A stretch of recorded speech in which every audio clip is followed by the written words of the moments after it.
મોતની લહેરો વચ્ચે જીવન અને મરણ વચ્ચે ઝોલા ખાતી માસૂમની જિંદગી। શું આ માસૂમ પોતાનો જીવ બચાવી શકશે ખરો?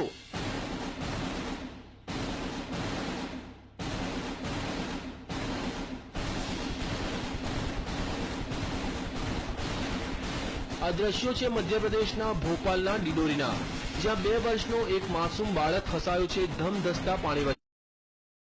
માસૂમની જિંદગી બચાવવા ગ્રામજનોએ પહેલા રસ્સીનો સહારો લીધો। થોડા ઘણા અંશે તે સફળ પણ થયા, પણ અચાનક તે પાછો પાણીના પ્રવાહમાં તણાઈ ગયો। આ વખતે તો લાગ્યું કે માસૂમ તેની જિંદગીથી હાથ ધોઈ બેસશે।